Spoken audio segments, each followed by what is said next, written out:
India, that is Bharat, is a union of states. Going back to our discussion, we have already seen that when we describe the kind of federation that India is, we said that India is a federation of its own kind, and it is not a ideal federation. It is not based on an ideal federation. It is a federation which has a unitary tilt, and that unitary tilt is very much visible from the very first article of the Constitution, wherein it is said that India, that is Bharat, is a union of states. Rather than declaring India to be a federation of states, it is declared that India is a union of states. In fact, this is the only article in the Constitution wherein the Constituent Assembly had an opportunity to declare India as a federation. India as a federation. However, this was not done. India was not declared as a federation. It was considered to be the union of states. And accordingly, this question was also asked to B.R. Ambedkar.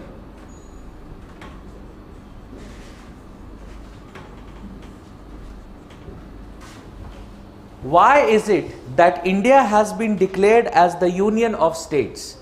Why is it that India has been declared as a union of states, and why not a federation? B.R. Ambedkar said there are two reasons why India has been declared as the union of states. First reason is that India is a union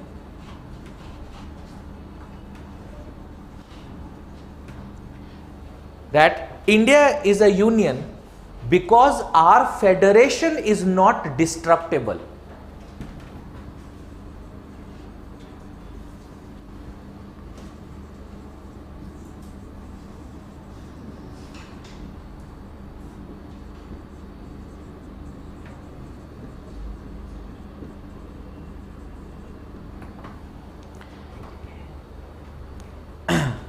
That is, no state or the one constituent of the federation has the authority to cede from the Indian Federation. They do not have the authority to go out of it, cede from it. That is the reason why it is said to be not destructible. It is said to be not destructible. That Indian Federation, that is the states that are there, are the states, more importantly in this manner, the states do not have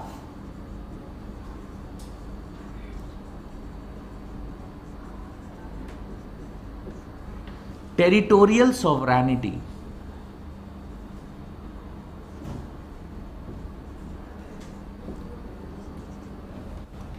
The states do not have territorial sovereignty or territorial integrity.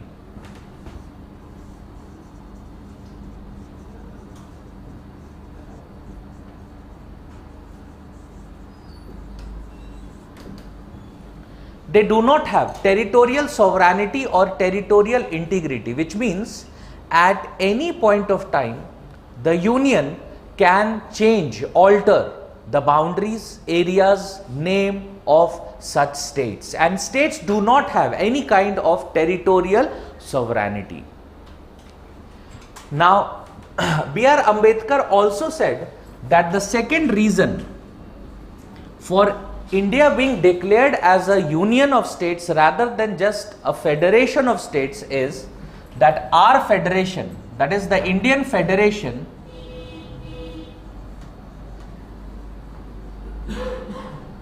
is not the result of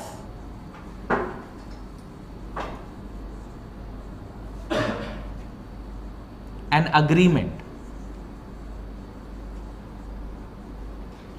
like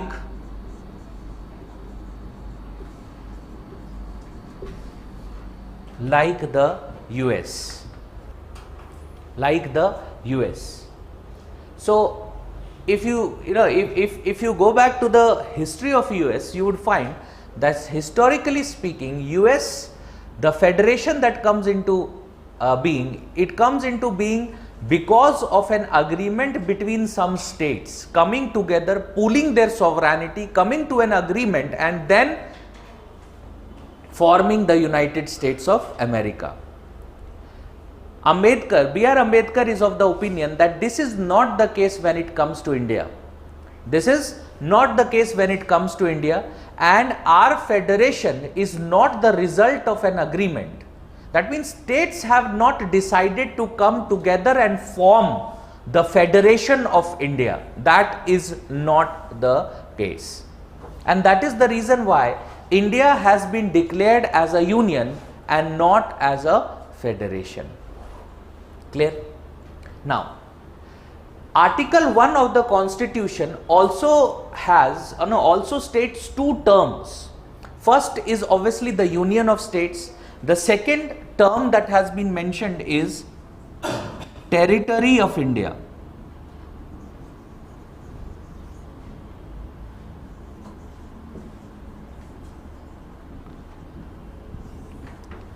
Now, these two terms have different meanings. The term Union of States and the term Territory of India, under our Constitution, these two terms have different meanings. The term Union of States simply means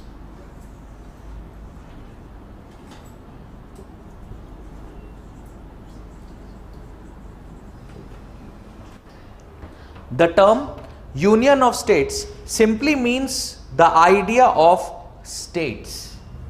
The idea of states. That means the union and the states, they enjoy a constitutional relationship, and the unit that enjoy constitutional relationship with that of the union is what is meant by the term Union of States. On the other hand, the term Territory of India means obviously the territory of states. It also means the territory of UTs. It also means any territory that India would ever acquire, any territory acquired.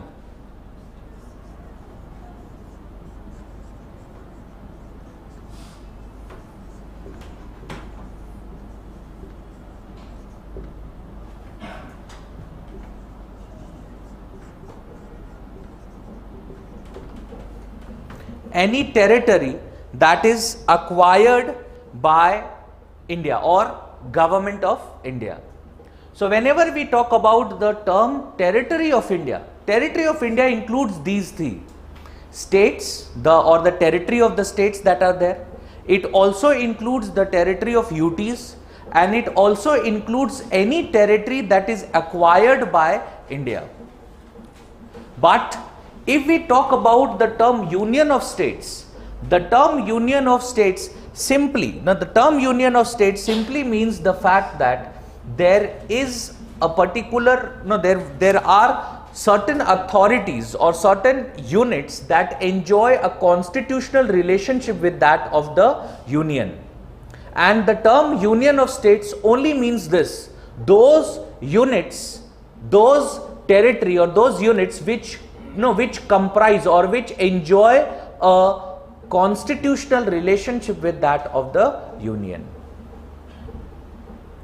What is meant by this constitutional relationship? This constitutional relationship means division of powers.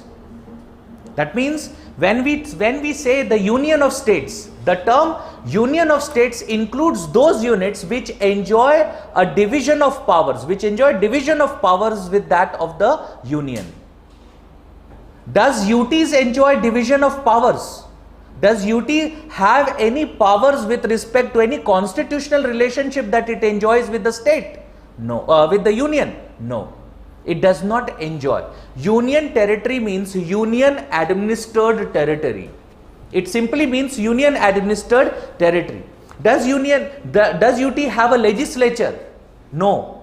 UTs do not have a legislature. Yes, some UTs have been given legislature in India, but traditionally speaking, or even whenever we talk about such bodies also, there has been some there is some reason why they have been given such legislature. Otherwise UTs do not have legislature. UTs do not have legislature. So UTs do not enjoy a constitutional relationship with that of the union. There is no division of powers that exist between the UTs and the union. They are union administered territory. They are union administered territory. Even when we talk about the constitutional relationship that is there, you would find that the constitution simply says, even for those UTs which actually have a legislature, the constitution very specifically says that it would, the power that is there, that would basically be enjoyed by an individual who is appointed as the lieutenant governor in that particular area. In Delhi, when we discuss Article 239AA, you would find that the Council of Ministers are not basically, they do not have any effective powers here. It is enjoyed by the union. It is enjoyed by the union. Similarly is the case for Puducherry, and similarly you would find will be the case for the UT of J&K. So these UTs that are there, they do not enjoy a constitutional relationship with that of the union. That means they do not enjoy any kind of division of powers with that of the union. Nowhere in the constitution it is mentioned union. No, it is not mentioned UT list. It says union list, it says state list and concurrent list. There is no powers with respect to legislation or executive powers that the constitution gives to the UTs. They are union administered territories. They are union administered territories, and hence they do not have, or they do not share, a constitutional relationship with that of the union. And that is the reason why, that is the very reason why we say the term union of states, it only includes the states. It does not include the territory of UTs. On the other hand, the term territory of India includes states, UTs and any territory that is to be acquired by India. So you'd find, if you go back to the history, you'd find India has acquired Sikkim, annexation of Sikkim, Goa, Daman and Diu, Dadar and Nagar Haveli, similarly Puducherry, all of these were not initially the part of India. They have been later on acquired by India. They have all been later on acquired by India. And interestingly, going back to the ancient times, which even has been recognized today as one of the chief functions that a sovereign state performs, is acquiring territory. Ancient times में ये बात कौटिल्य ने कहा था. Kautilya actually said that the one of the chief jobs of the king or a particular state is to acquire territory. It is to acquire territory, and this has also been recognized in the modern. If you look at the modern constitutional history, it has been recognized as one of the jobs that the sovereign state performs. And accordingly, India has acquired some territory. They are all the part of the expression territory of India. However, the expression union of states only includes states, not the UTs. Clear? Have you understood this? Sometimes this question is asked in your prelims examination. The expression union of states or the expression territory of India, what does it include? Which of the following units are included? Clear? So you should be absolutely clear. The term union of states, wherever it is mentioned in the constitution, it only means the states, and the territory of the state, it does not mean the territory of UTs. UTs do not share a constitutional division of power. They do not have any constitutional what you can say safeguard with respect to division of powers that are there. There is no such constitutional safeguard that has been given to them, and that is the reason why you would find even when it comes to this NCT of Delhi, the legislature that is there here, or the executive that is present, it enjoys very limited powers. It enjoys very limited powers. They do not have a lot of powers. Why? Because this is what the constitution prescribes. This is what the constitution prescribes. Clear? Have you understood what is Article 1? India, that is Bharat. Now this is also one idea. Why do we use both the terms, India and Bharat? Why do we use? Because the Constituent Assembly was not sure about one of these. Now, India is a reflective of a more modern idea of India, whereas Bharat comprises of, it is a reflection of a more traditional concept of nation. And some of the members of the Constituent Assembly they were in favor of using India. Some of the members were in favor of using Bharat. Hence, we used both India and Bharat. So we refer to it as India, that is Bharat, and what is meant by Union of States. Why we have not declared it to be a federation? Because our federation is indestructible. The states do not have the constitutional power. The states do not have the constitutional power to cede from the Indian Federation. That can never happen. That can never happen. No state can cede from the Indian Federation. And similarly, the federation, our federation, why we have used the term union? We have used the term union because our federation, unlike that of the US, is not a result of an agreement between the states and the union. It is not a result of an agreement. Clear? So, B.R. Ambedkar was of the opinion that their federation evolved through an idea of civil war, etc., etc. There were things that happened. So in India, we do not need to go through it. We should, we can, through constitutionally, we can impose such a such a constitutional structure, such a political structure, and that is what we have done. Clear? Understood this? Next, Article 2. Article 2. It deals with, you can write, it deals with admission of or establishment of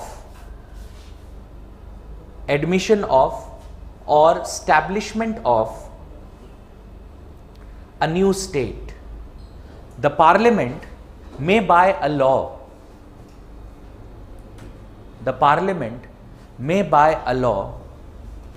admit into the union or establish new states on such terms and conditions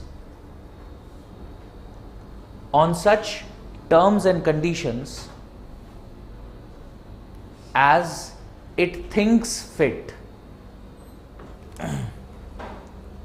See, there are two basic ideas that you need to understand here. The Parliament of India under Article 2 of the Constitution has been given the power to admit a state into the union, also the power to establish a new state. Now, what is the meaning of admitting a state into the union? It means what we have done with these territories. Like if we talk about Sikkim and Goa, or for that matter the other territories that we have admitted them into our union, and this is done by, this can be done by the Parliament, by an act, by a law. What this also means is that it does not mean that only a law will be needed to admit a particular territory into the into the union. It can be done by the executive itself. The union executive can admit the territory, or extend this idea of India into that particular territory. It can admit it. However, to provide it with legal sanction or to have a legal status, there is a law that is required to be passed by the parliament. There is a law that is required to be passed by the parliament. The second term that you have written is establish a new state. What is meant by establishing a new state? Establishing a new state means that if there is a political authority that is not in existence and the Parliament of India by a law can establish a new political authority. There is a difference between what has been mentioned as in Article 2 as admission of a new state, and second is establishment of new state. Admission of new state means that a political authority is already in existence and they have been admitted into India. And when we say establishment of a new state, it means a political authority which was previously not recognized has now been recognized and admitted into the union. These are two different things. Let's understand this through an example. Now, when we say Sikkim, now Sikkim has, going back previously, if you go back to the historical perspective, you would find that a sovereign territory of Sikkim was already in existence. It was a recognized political authority. It was a recognized political authority. And we have admitted Sikkim into our union. It was already a recognized authority and we have admitted into into the union. Similarly, this is what also we did with Goa. Goa was already a recognized political authority. It was already a recognized political authority under the control of the Portuguese. It was already a recognized political authority. What we did was we admitted it. We admitted it as a part of the union. Clear? This is the part 1 idea, that is, it says admission or to admit it into the union, this power the parliament has. So, the parliament can do that. The parliament can also do what? Establish a new territory and then admit it. Now, what is the meaning of this idea? Establishment of a new territory and then admitting it in the union. It means this.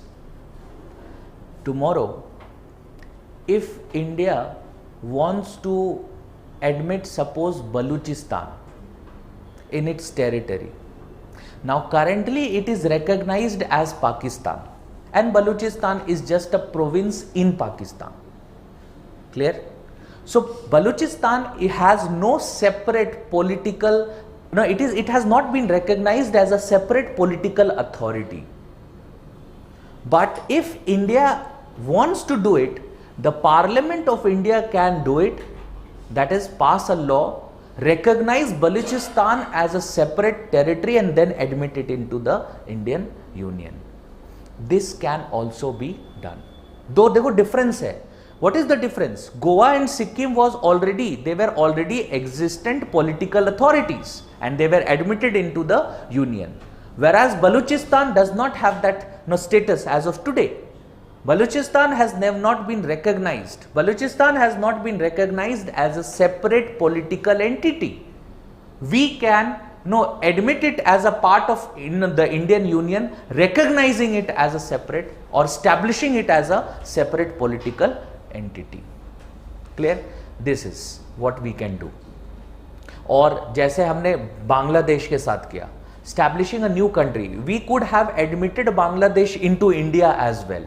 If we would have done that, that is under Article 2 of the Constitution. The concerned, the Parliament of India through a law has the power to do this. Clear? Next comes Article 3 of the Constitution. Very important. There is no need to write Just listen to me first. I'll dictate this. It is very important. It's very important, and it is very likely to be a question.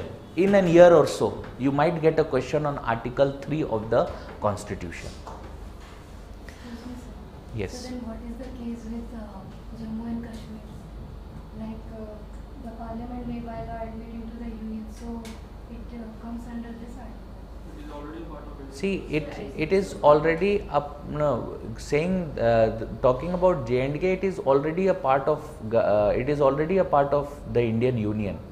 Article, if you look at Article 1 of the Constitution, that is Union of State. Right now it is a UT, so no more anymore this particular provision, that is Union of State, is extended to the state of J&K. But if you go by previously, that is before 5th of August, the Constitution is very clear as to what is the expression Union of State include. It includes the state of J&K. Territory or only the state, like in first article, union of states is only states. Yes. And in this article, establishment of new state is a territory or unity state plus or only states. Like the expression changes or it remains the same. It remains the same. The expression remains the same. Establishment of a state means not just the term state that is to be integrated in India as a constituent unit. State means here a new territory, establishment of a new territory, recognizing it as a complete political territory. That is what is meant by the term state here. Now, Article 3 of the Constitution becomes very important because it further sheds some light on the kind of federation that we are. A federation with a unitary tilt. Because Article 3 of the Constitution does what? Article 3 of the Constitution empowers the Parliament of India to, by a law, change the area, boundaries, name of any states. That means the Parliament of India can increase the boundary of a state, decrease the boundary of a state, change the areas of a state. No, take two states and decide that now onwards that these two states are going to be not two, rather one states, by changing the boundaries of the state. So it can change the territory, increase the territory, decrease the territory, or change the area, change the boundaries of any state. Also, it can change the name of any state. Who has the authority to do it? The authority to do such thing, it is under Article 3 of the Constitution, it has been given to the Parliament of India. Now, Article 3 of the Constitution also mentions the procedure in which it is to be taken up. The procedure is that before the Parliament voting on such thing or any such bill to be introduced, it can be introduced in any of the house, that is in the Rajya Sabha, in the Lok Sabha, but with the prior recommendation of the President. Go back to our discussion on ordinary bill. If you remember, I said except for Article 3. Why? Because it is an ordinary bill, but this ordinary bill requires the prior permission or prior recommendation of the President. Before introducing the bill or before recommending for the introduction of the bill to the house, any of the house in the Parliament, the President refers the bill to the concerned state assembly and provides them with a fixed time. That means these are the changes that we are going to make. These are this is the bill that is to be presented. What is your opinion about the bill? The President recommends it, the President sends it, refers it to that legislative assembly and says, what is your opinion about it? It should be expressed in a fixed period. 1 month, 2 months, whatever, the president decides that and sends it to the state legislative assembly. Within that period, within whatever period the president has given to the state legislative assembly, the state legislature has to express its opinion on the concerned changes. If the state legislature expresses its opinion, it is not binding on the parliament. If the state legislature does not express its opinion, it is deemed that the state legislature has expressed its opinion. मतलब ये माना जाता है. Whenever I use the term deemed, it means it is assumed. It is assumed that the state legislature has expressed its opinion, which means the state legislature is given an opportunity that at this particular time, within this particular time, you are going to express your opinion about the concerned changes. The Parliament of India, even if the state legislature has expressed its opinion, the Parliament of India, that opinion does not have any effect on the Parliament of India. The Parliament of India may still pass a law making such changes despite the fact that the state legislative opinion that is there, it may be contrary to what the bill proposes. It may be contrary to what the bill proposes. Similarly, if the concerned state legislature has expressed its opinion on the bill that has been referred to it by the parliament, after the bill has been introduced in the parliament, after the bill has been introduced in the parliament, if the bill undergoes considerable change in the parliamentary procedure, that whatever happens in the parliament, now the bill is not going to be referred again to the state legislature. Even if the bill undergoes a considerable change once it has been introduced in the parliament. And the bill requires simple majority to pass in both the houses of the parliament. If it passes by a simple majority in both the houses of the parliament, it is now sent to the president. The president assents the bill and the necessary changes are made. Once again, I'll repeat again. Under Article 3 of the Constitution, the power or the authority to change the boundaries, name, area of a state has been given to the parliament. The parliament does what? Passes it in the form of a law. Through a law such changes can be made. But before the law, before the parliament takes up any activity or voting or discussion on it, it requires the bill to be introduced in the parliament, requires the prior recommendation of the president. And before the president recommends for its introduction, the president refers the bill to the concerned state legislature or the state legislatures. The state legislature is given a fixed period, that within this period you have to express your opinion. If the opinion is expressed within that particular period, it is not binding on the parliament. The parliament may act autonomously. That opinion has no say in what the parliament does. If the state legislature does not express its opinion within a specific period, it is deemed that the state legislature has expressed its opinion. Once the bill is introduced in the parliament, even if the bill undergoes considerable change in the parliament, it is not referred again back to the state legislature. It is not referred again back to the state legislature. And if both the houses of the parliament passes the bill by a simple majority, if both the houses passes the bill by a simple majority, it goes to the president. The president signs the bill and the necessary changes are made. Clear? This is what is mentioned under Article 3 of the Constitution. Now, what did I say? I said that Article 3 of the Constitution further sheds some light on what kind of federation India is. Now, why am I saying this?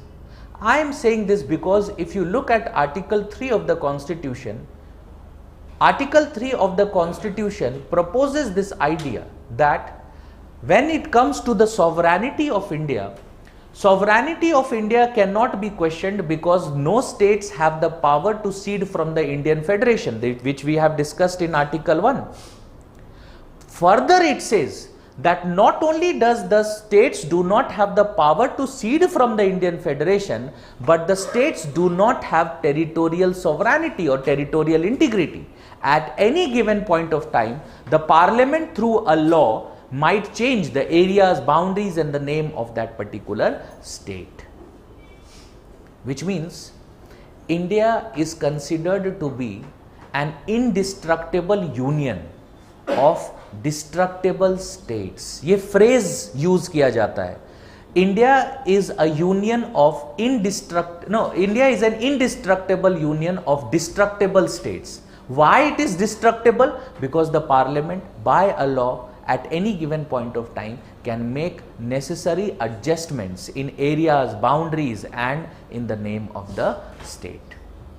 Like what had happened when we go back to the last, that is Andhra Pradesh Reorganization Act 2014.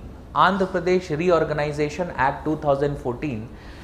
In that particular act, Andhra Pradesh, the state legislature of Andhra Pradesh specifically had, while expressing its opinion, has explicitly mentioned that such such changes should not be made. That means it should not be divided into two states. No such changes should be made. But despite what the state legislature had to say, despite that, the Parliament of India reorganized the state of Andhra Pradesh. They reorganized the state of Andhra Pradesh. If you go back before that as well, that is, if you go back to the year 2000, three states, state of Bihar, state of Madhya Pradesh and state of UP, they were reorganized. They were divided into, the state of Bihar was divided into Bihar and Jharkhand, the state of MP was divided into MP and Chhattisgarh, and the state of UP was divided into UP and Uttarakhand or Uttaranchal. Then it was known as Uttaranchal. Later on it was came to be known as Uttarakhand. So these changes were made, and if you look at these changes, you would find that the demand for a Chhattisgarh or demand for an Uttarakhand or demand for a Jharkhand is not something that is new. It was going on since independence itself. The state of Jharkhand demanded that because the North Bihar and South Bihar, at that particular time, North Bihar and South Bihar, they were two different entities in terms of the culture that they have, in terms of language that they have. They were two different entities. So they were considered to be one state, and that was a problem. Not only that, the North Bihar that was there and the kind of political influence that they had. They had larger number of seats when it came to the state legislative assembly, and also the political influence of the North Bihar was it was huge. You would not find that in erstwhile Bihar, the chief minister of Bihar was from South Bihar, that is currently Jharkhand. There was no such chief minister that was that ever came to being. It was always from North Bihar, because North Bihar politics was dominant, and hence this demand of Jharkhand. Later on it was done in 2000. So you can see it is completely dependent upon the Union Parliament. When the Parliament decides to take up any such through a law, any such changes that are to be made, and the states have no say in it. The states have no say in it. Clear? So India is an indestructible union of destructible states. More importantly, it points out to the fact that the Union Parliament has the power to supersede the state legislature. The Union Parliament has the power to even make some territorial adjustments despite whatever the state legislature or the state might want.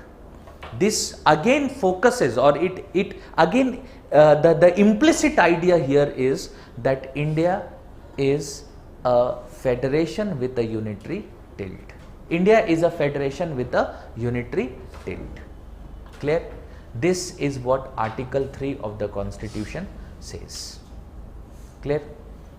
Now, you must very recently what happened, that is reorganizing the state of J&K, wherein leave aside whatever Article 370 was, because if you look at this particular part, that is part 1 of the Constitution, in part 1 of the Constitution, only Article 1 was something that was extended to the state of J&K, the erstwhile state of J&K.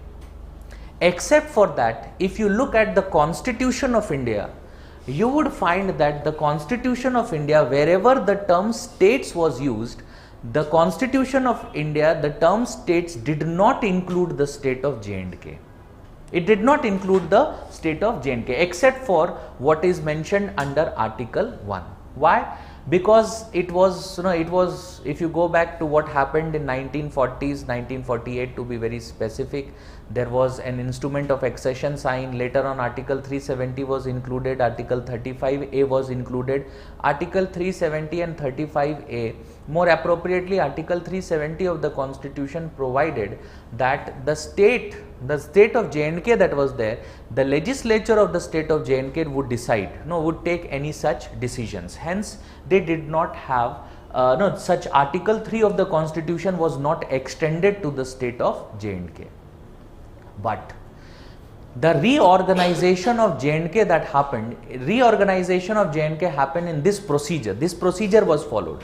First, Article 370 was, what you can say, amended. Once Article 370 was amended, now automatically all the other provisions of the Constitution was automatically extended to even the state of J&K, which means then Article 3 also was extended to the state of J&K. And making use of this, what did the Union Parliament do? Union Parliament passed the J&K Reorganization Act. Now, in the Reorganization Act, we have already seen Article 3, what does Article 3 say? Prior recommendation of the President, and the President would also give us, ask the state legislature to express its opinion. But the thing was that the state did not have a legislature. It was under the President's rule. So at that particular time, the state did not have any legislature, which means there was no need for the Parliament to send it, or the President to send it to the state legislature. So it automatically fell in the jurisdiction of the Parliament, and hence the Parliament passed the J&K Reorganization Act, dividing the state of J&K into two UTs. One, the UT of J&K, and the other, the UT of Ladakh. UT of J&K with a legislature, Ladakh without a legislature. So this change was made. How was this change made? This change was made by making use of the technical nature, the technicalities that were there in the Constitution. It was like, it was using the Constitution itself to bypass the Constitution. Now, it was using the Constitution to bypass the Constitution. Otherwise, it was not possible, because Article 3 was not extended to the state of J&K. So, the Parliament had no powers. The Parliament had no powers to change the boundary, name or area of the state of J&K. That power was not there with the Parliament of India. But it was extended to the Parliament of India. How? First, Article 370 was amended. Once Article 370 was amended, automatically Article 3 was extended. Once Article 3 was extended, now the Parliament enjoyed the power to reorganize the state of J&K, and accordingly they did that. Clear? Have you understood this idea? So, India is an indestructible union of destructible states. India is a federation with a unitary tilt. Now, till now, whatever we have discussed, nothing points out to India being a federation. neither the constitution declares India to be a federation, neither the provisions that we have discussed till now says that India is a federation anywhere. Like if we talk about the preamble, we have talked about the preamble. The preamble says, what did we say? The preamble includes basically the ideals, aspirations and philosophy of the constitution, but nowhere it declared India to be, like it declares India to be a sovereign, socialist, secular, democratic republic, but it does not declare India to be a sovereign, socialist, federal republic. It does not, federation, it is not declared there. So nowhere can till now we see that India is a federation. So why am I calling India to be a federation? Because our constitution makers and B.R. Ambedkar specifically, while advocating this idea, why the name or why the term union of state was used, he explicitly declared that India is a federation. He declared that India is a federation, and hence we also say India is a federation. We do not disagree with the Constituent Assembly. We did not disagree with the makers of Indian Constitution. We also declare India to be a federation. Clear? This is what Article 3 of the Constitution is. Write this down. Article 3. It empowers the Parliament. It empowers the Parliament to change the name, area, boundaries of a state, by means of a law.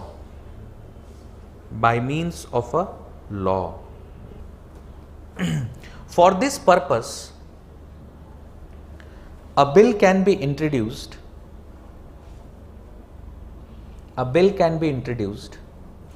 In either house of the Parliament.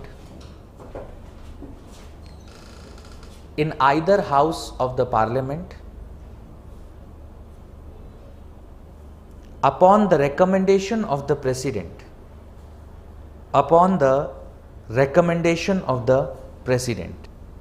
However, before introducing the bill in the Parliament,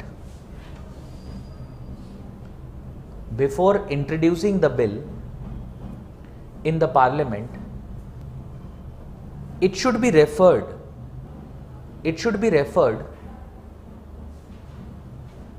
to the state legislature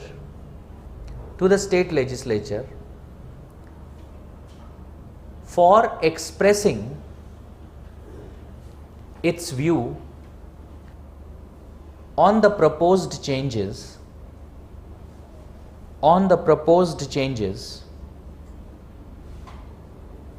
within a stipulated period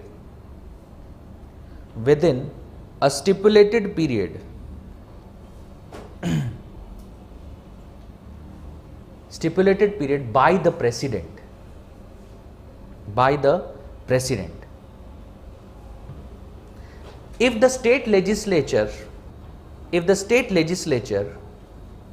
expresses any view, it is deemed that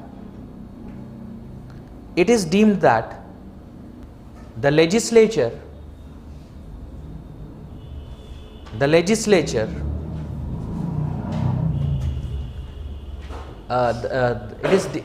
you can write it in this manner. It is not binding.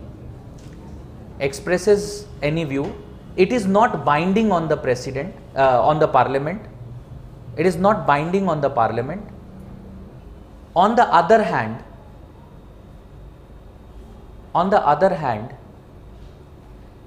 if it does not express any opinion, it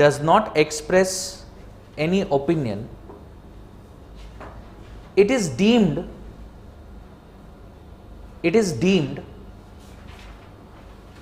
that it has expressed its opinion.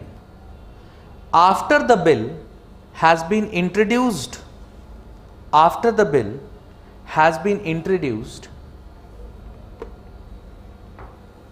in the parliament, even if it undergoes substantial changes,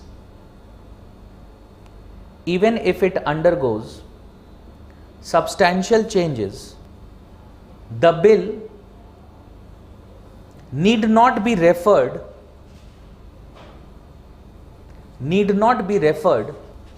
to the state legislature.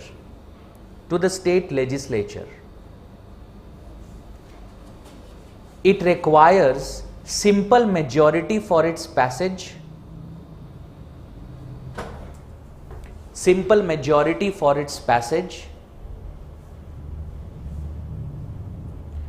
And after getting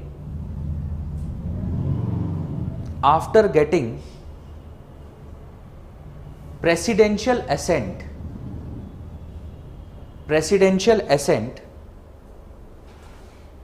it becomes an act.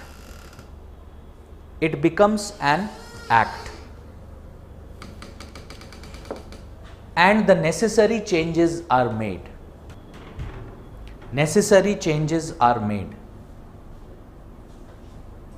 Thereby making India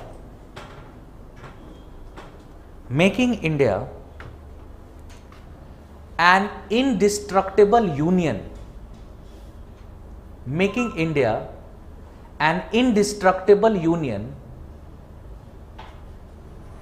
of destructible states. Clear? Now, if you look at Article 4, there is no need to write Article 4, because Article 4 of the Constitution just mentions that whatever changes are made under Article 2 and 3 of the Constitution, they are not deemed to be constitutional amendments.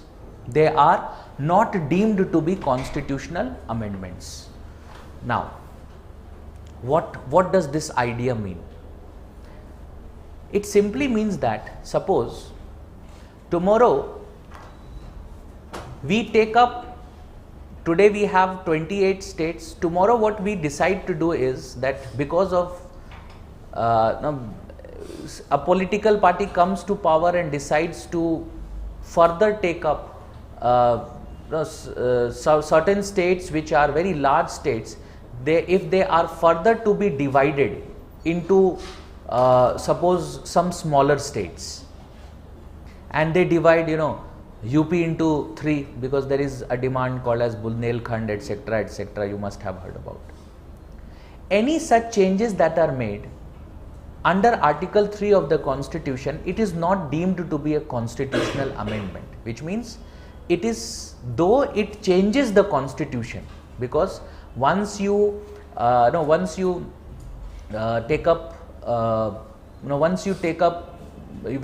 divide a state, so like the state of J&K was divided into UTs. So Schedule 1 of the Indian Constitution, it mentions the names of various states. Now from there, J&K was to be removed. J&K has been removed, but constitutional amendment has been made, but it is not deemed to be a constitutional amendment. Any change that is made under Article 2 or under Article 3 of the Constitution is not deemed, it is not considered to be a constitutional amendment. Yesterday, someone came to me and asked a valid question that, sir, there are certain changes, we have read that there are certain changes that are made under the Constitution, but it requires, not always it requires that special majority, it requires simple majority. Yes, absolutely correct. But those constitutional changes or those constitutional amendments which do not require special majority, they are not deemed to be constitutional amendments.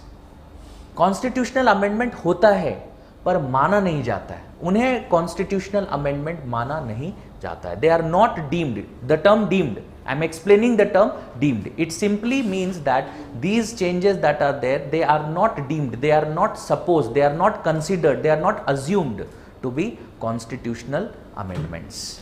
Clear? This is what is the meaning of the term deemed. Clear? Now, remember, if you look at Article 2 of the Constitution, we have gone through Article 2, Article 3 of the Constitution. In the year 2014, we implemented a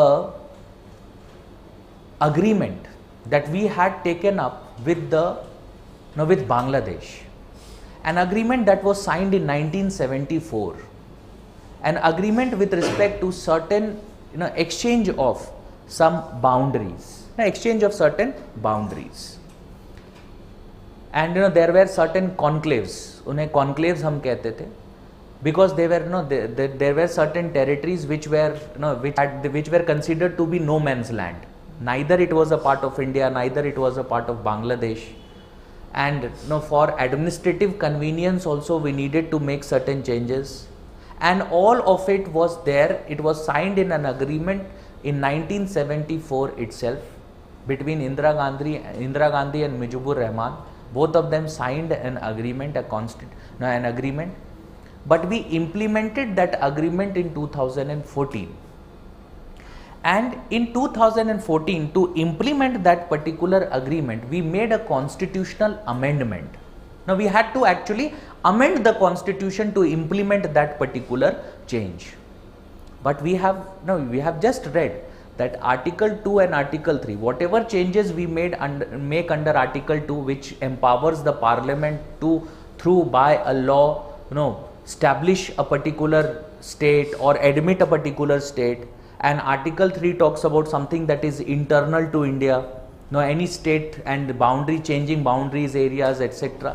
In all these cases, we have already seen that Article 4 says that these are not to be constitutional amendments. These are not to be constitutional amendments. So the question arises that why did we make that constitutional amendment? If it was not needed, then why did we amend the constitution to implement that agreement that was made? Why? It was a what foreign territory? Like in terms of settlement of boundaries. Yes, settlement of boundaries can be done under Article 2. Even if we are acquiring a foreign territory, it does not require a constitutional amendment. Have a record. Yes. To have an official record. Official record, which means that any such change that we make, we will not have an official record about it. With respect to territory. With respect to territory, no. If you see Goa, if whenever we talk about Sikkim, Goa, all these that we have acquired, we have not ever made use of Article 2. We have acquired them and we have admitted them under Article 368, not under Article 2. So, but in settlement of boundaries, we have to also give some territories to them and we have to take from them. So, in the further articles, we have not discussed about giving our territories to someone else. Absolutely correct. If you look at Article 2 of the Constitution, it only talks about admission of a territory. It does not talk about succeeding or giving a territory. It does not talk about that. And in the Berubari Union case, if you remember, we have already talked about it. In the Berubari Union case, the Supreme Court very explicitly put this, that when you are admitting a territory, it does not require a constitutional amendment. But when you are giving a territory, it requires a constitutional amendment. And the 1974 agreement was not just about admitting a territory. It was also about redrawing the boundary, and redrawing the boundary by giving some territory to Bangladesh. And because we indulged into that, that was the very reason why we had to take up a constitutional amendment. Remember, admitting a territory does not require a constitutional amendment, but when we give up a territory, when we cede a particular territory, it requires a constitutional amendment. And that is the reason why we made those changes under Article 368. We amended the constitution and then we implemented the 1974 agreement. Clear? Clear? This is part 1 of the constitution dealing with union and its territories. Next, part 2. Part 2 of the constitution, which deals with citizenship. Citizenship. So, what is the meaning of citizenship?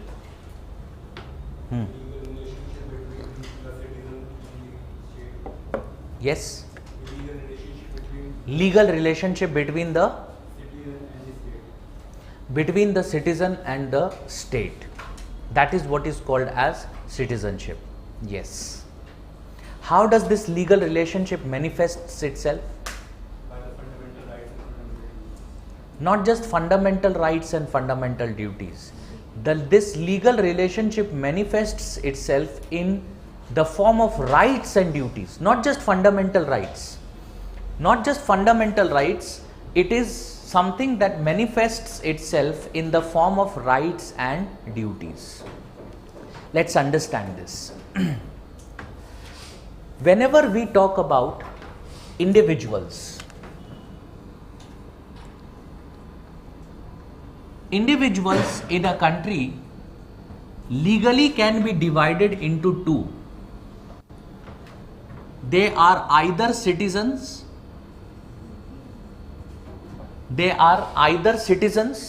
or they are technical way to define non-citizens are aliens.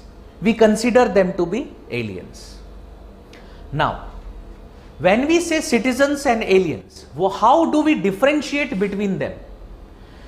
Citizens can be considered as those individuals, citizens are those individuals who enjoy complete political integration with the state. They have complete political integration.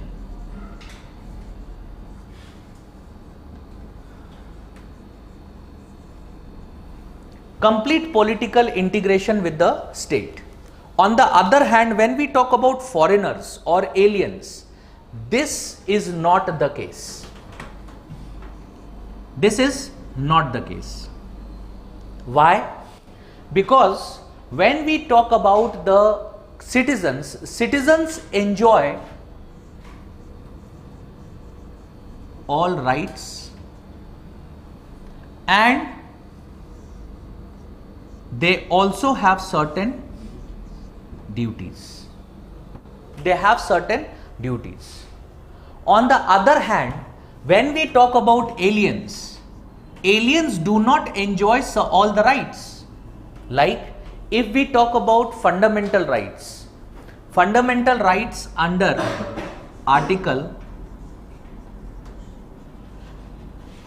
15, 16, 19, 29,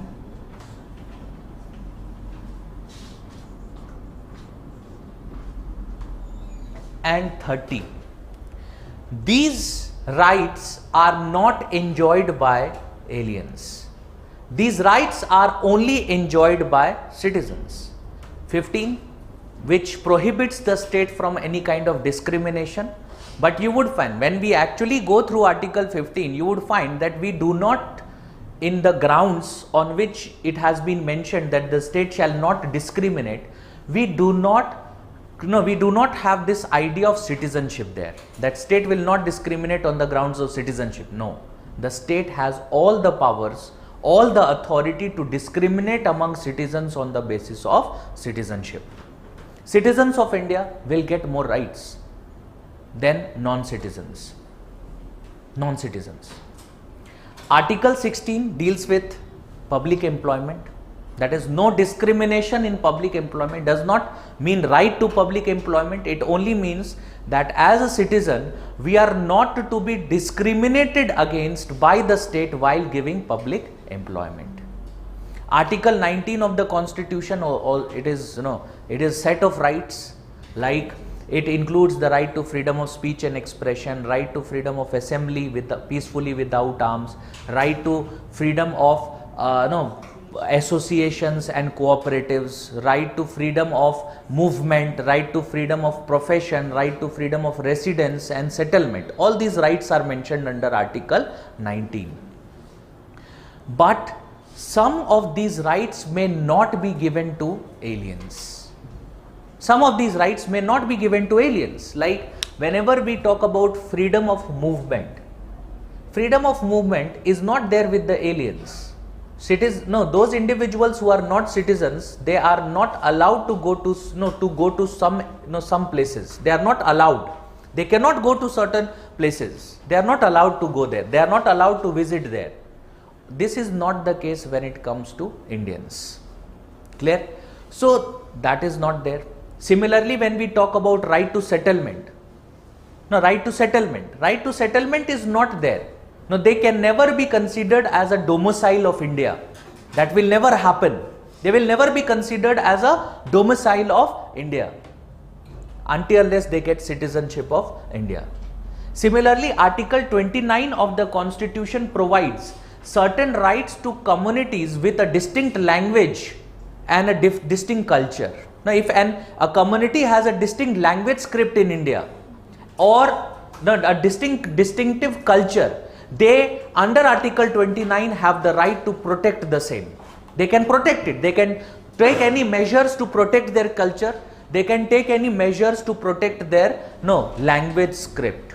Article 30 of the Constitution provides them the right, any minority community that is there, it has the right to establish educational institutions. But these rights are only given to those minority communities that are citizens. They are living in India, they are citizens of India.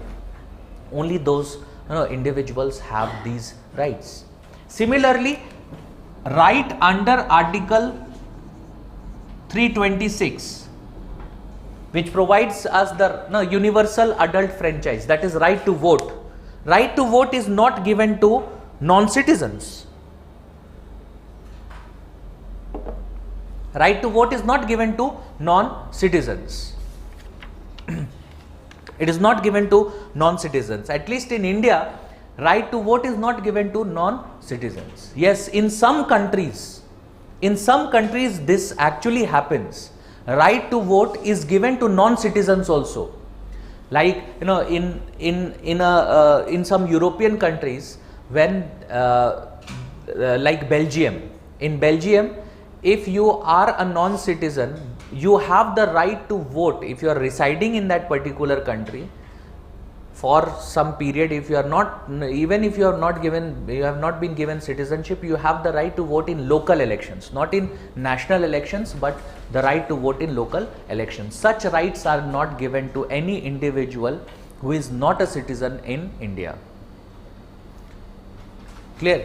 Any citizen in India. Very recently, if you have been reading the newspaper, in that case you must have heard about an MLA who has been deprived of his citizenship. पढ़ा है आपने? Have you read about? This happened last week itself. In the last this week that is there was an MLA of a particular state was deprived of his citizenship. Why? Because he actually he had given some information which was not correct. The Home Ministry has deprived him of his citizenship. As soon as he loses his citizenship, he also automatically loses the seat that he has in the Legislative Assembly. Because Representation of People's Act say only voters can be elected. If I am not a voter, I cannot be elected. Similarly, these aliens are also not given rights to hold constitutional offices. They are not given the right to hold constitutional offices. They are not given the right to hold constitutional offices. You would find Article 58,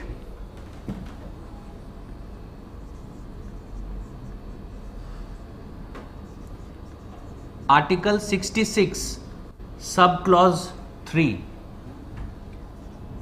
Article 124, Article 217, Article 58, Article 66, Article 124, Article 217. Similarly, Article 165,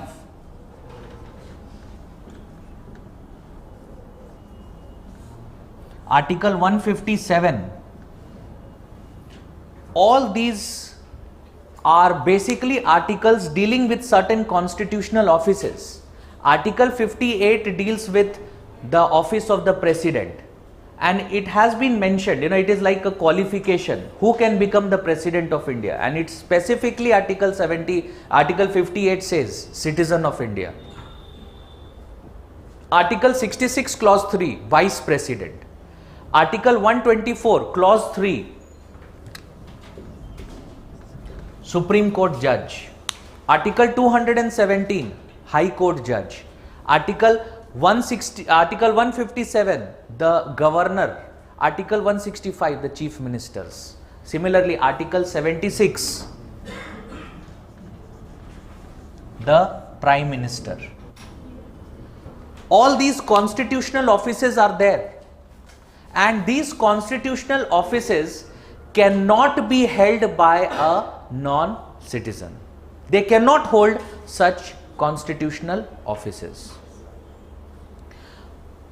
On the other hand, these rights have been given to the citizens. Not only do citizens have these rights, the citizens in India also have certain duties. Certain duties, like we owe our allegiance to the nation. Now we owe our allegiance to the nation, and if we betray the nation, we can be tried in treason. For treason we can be tried. But an individual who is not a citizen of India cannot be tried for treason.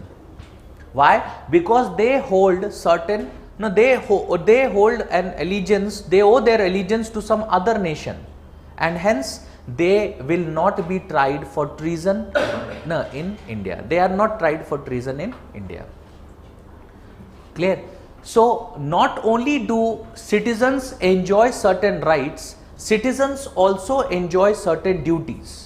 Duties to pay our tax. Duty, when we talk about taxation, or when we talk about an individual, earning in India as a citizen, we have specific duty to pay our taxes. If we do not pay our taxes, we can be punished for it.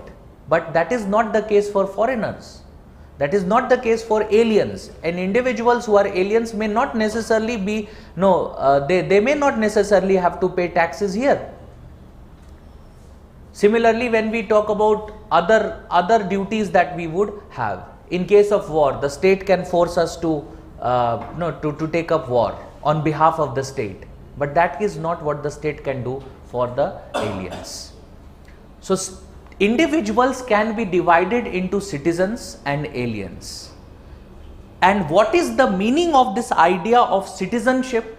Citizenship simply means that citizenship is a legal relationship.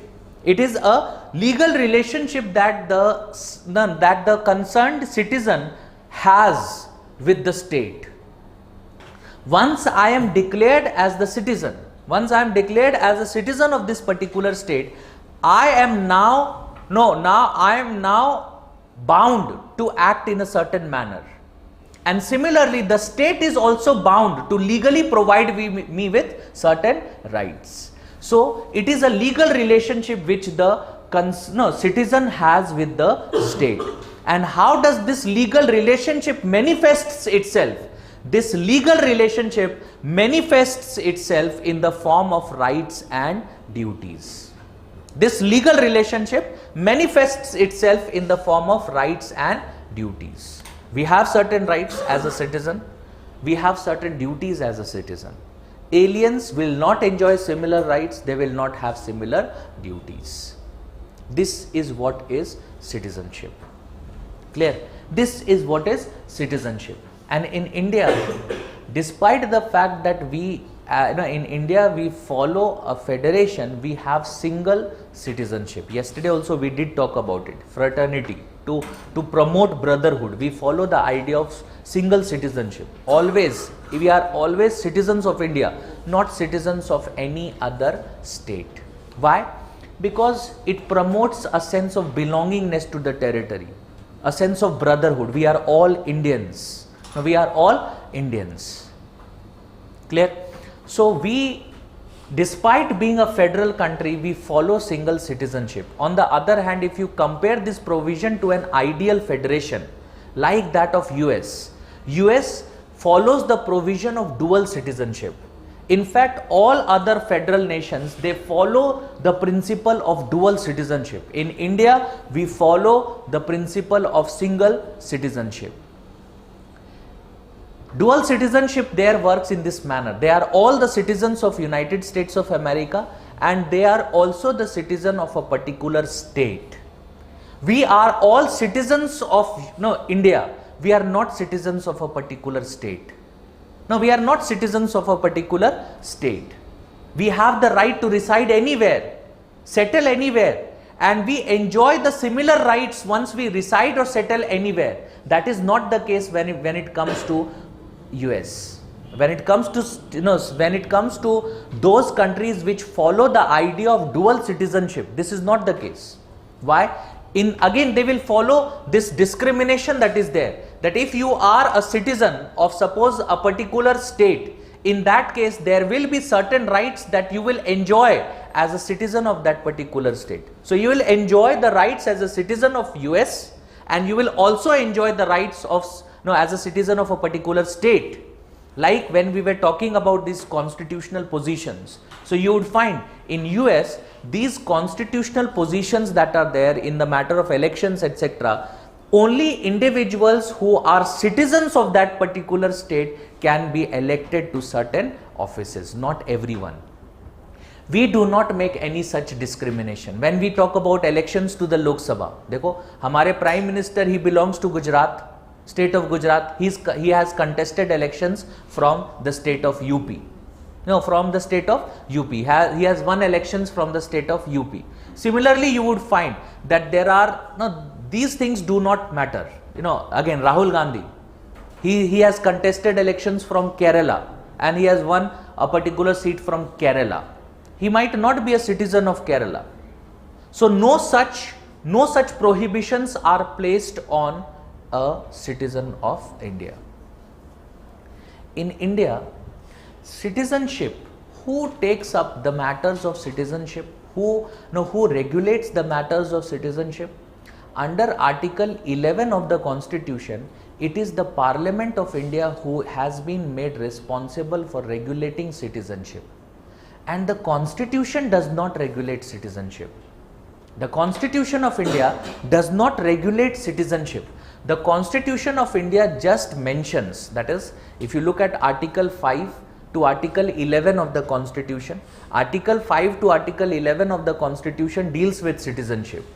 But Article 5 to Article 11 of the Constitution only declares who were the citizens once India had adopted this Constitution.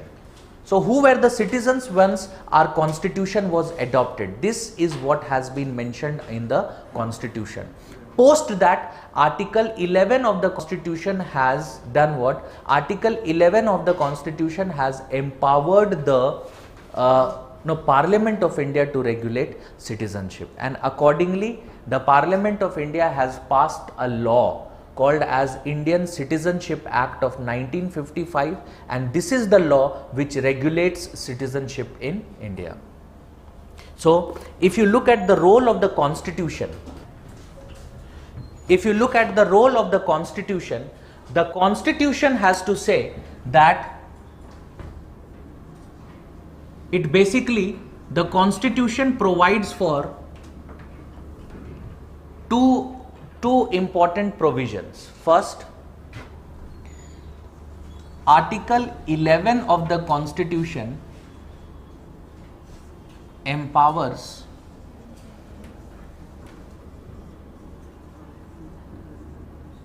the Parliament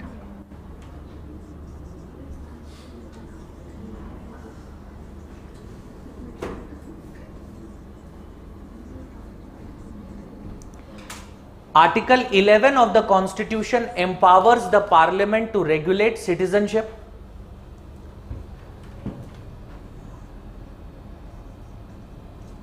Article 9 of the Constitution prohibits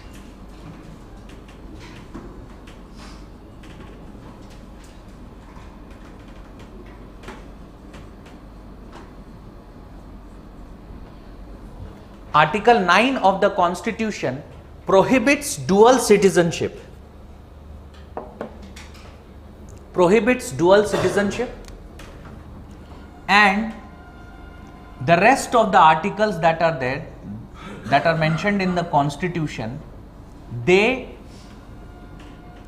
establish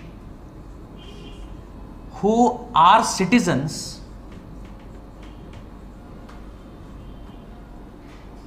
at the time of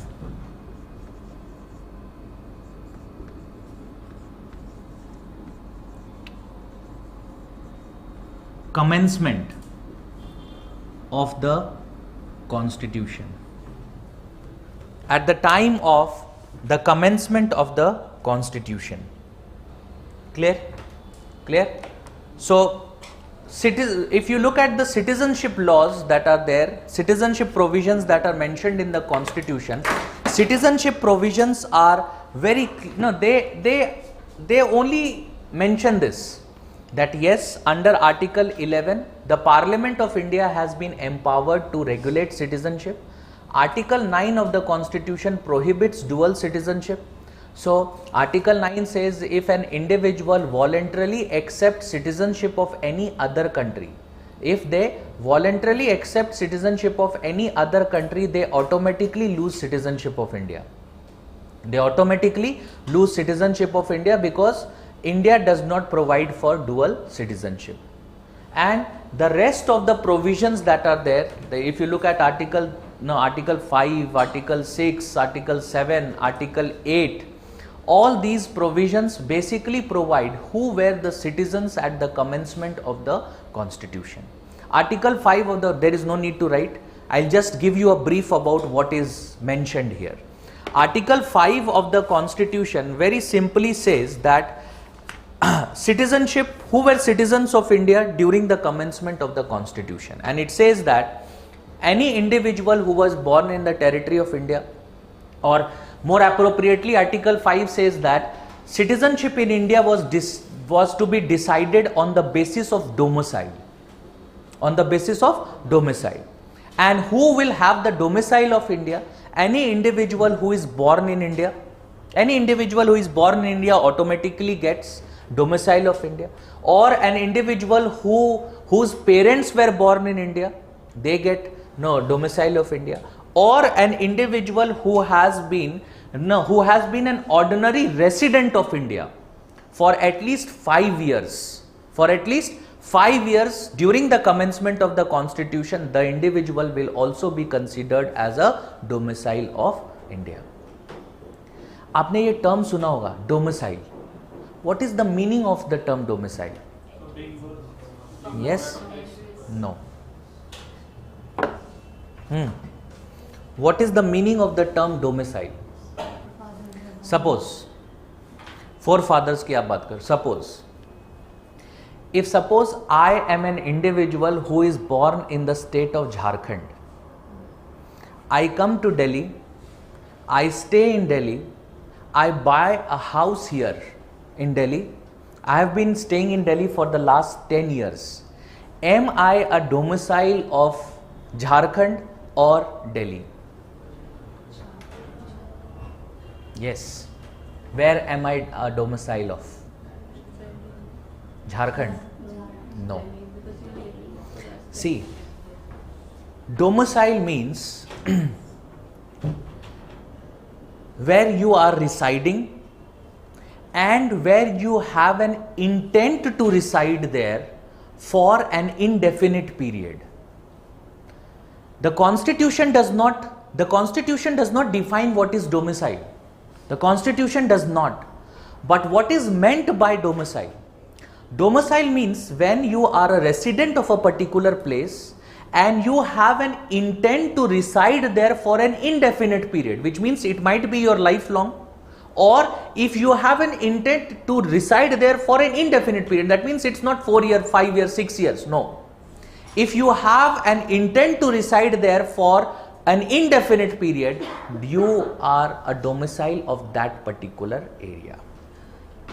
Clear? This is how we technically define residence. Now, am I a resident of Delhi? Yes. Are you a resident of Delhi? Yes, you are. Why? Because you are physically present here. Once you are physically present, automatically means you are also residing here. But you might be here on just like a student here. So if you have no intent to reside here, and you are suppose studying in the university, and in university the course duration is suppose 4 years, 3 years, or 5 years, whatever. So your intent is not to stay here indefinitely. Your intent here is to stay for the period in which you complete that particular course. So you are not a domicile, you are only a resident. On the other hand, if I have been residing here, I have bought a house here, which means that shows my intent to stay here for an indefinite period. So I am a domicile of this particular place. Clear? This is what is the difference between residence, technical difference between what is a residence and who is a resident and who is a domicile. Clear? Have you understood this? So Article 5 of the Constitution says what? Article 5 of the Constitution basically says who is a citizen during the commencement of the Constitution. So an individual who is a domicile of this particular country is the individual who is the citizen of this particular country. And how are you domiciled here? How do you get the domicile? If you are born in India, or if your parents were born in India, or if you have been the resident of India for a period of 5 years, immediately preceding the commencement of the Constitution. That means 26th of November 1949. 26th of November 1949, the day our Constitution was adopted. If you were residing in India for a period of 5 years before this particular 26th of November, you are a citizen. No, if you want, you can get citizenship of India. Clear? This is what Article 5 of the Constitution says. No need to write it because it's not that important. Clear?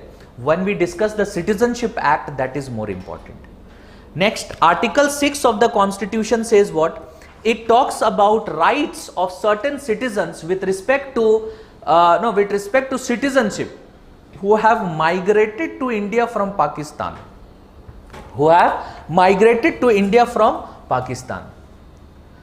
And there are two basic provisions here. Any individual who has come to India from Pakistan and has migrated to India from Pakistan because of partition, that individual has an intent to stay in India. And if he has come to India before 19th of July 1948,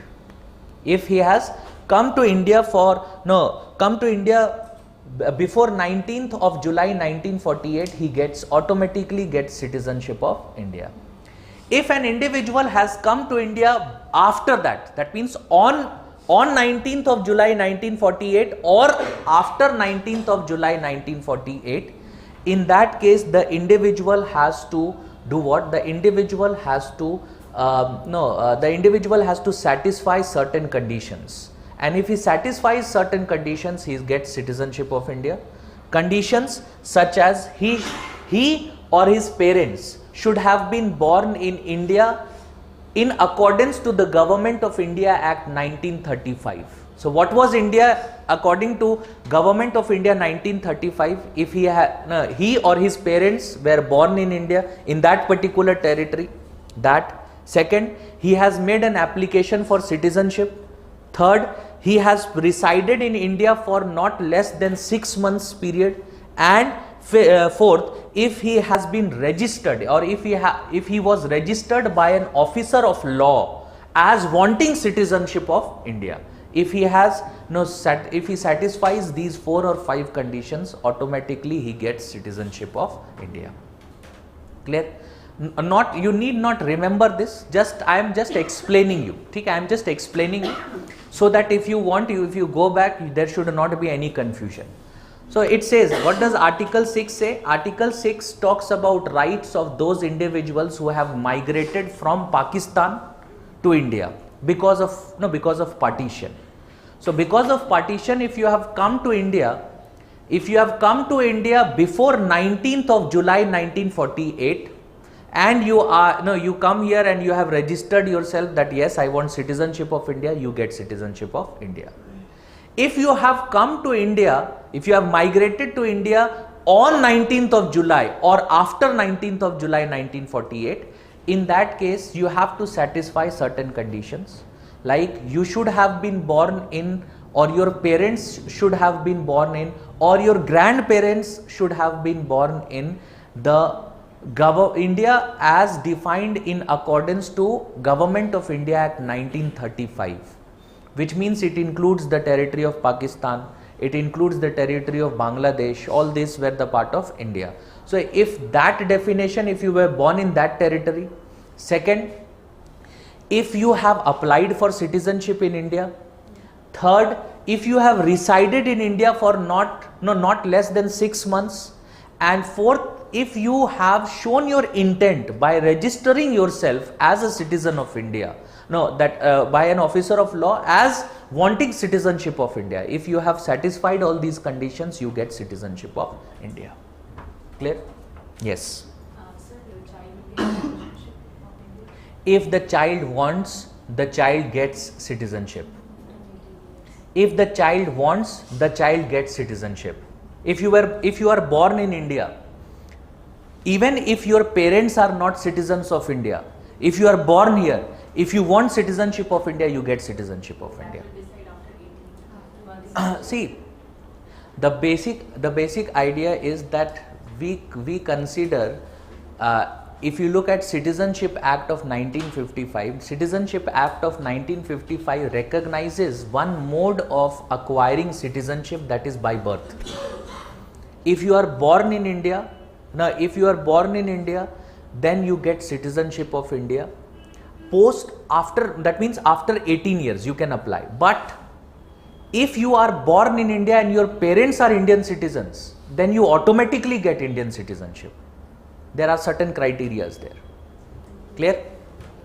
Now, what is Article 7 of the Constitution? Article 7 of the Constitution deals with rights of citizens of certain migrants to Pakistan. That means any individual who who has actually, during the period of partition, the individual went to Pakistan and showed an intent to become a citizen of Pakistan. That means before 1st of March 1947, if the individual who has migrated to Pakistan, but post that has come back to India, in that case, if he satisfy all the conditions that were mentioned in the Article 6 of the Constitution, under those individuals who have come to India after 19th of July 1948, if you satisfy all those conditions, you get citizenship of India. Clear? So I wanted to go to, suppose, post partition, I wanted to go to Pakistan. I went to Pakistan. I was previously residing in the territory of India. I migrated to Pakistan. Then I came back to India.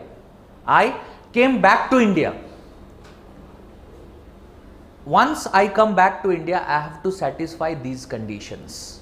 What are those conditions? Again, the same conditions. I am born to an individual, I am either born in India or I was born to a parent or my grandparents were citizens of India as described under Government of India Act 1935. I have been residing in India for not less than 6 months.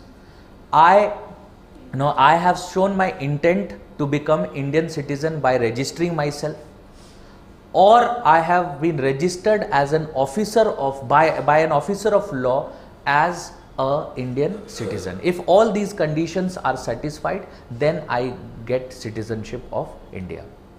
But see, not now. I am not talking about contemporary idea. I am talking about commencement of the constitution. So this is what happened on 26th of November 1949. Not today, that an individual, suppose their parents had migrated to Pakistan and he wants to come back to India, so he gets citizenship of India. No. It was what was during 1949 at the commencement of the constitution. Clear?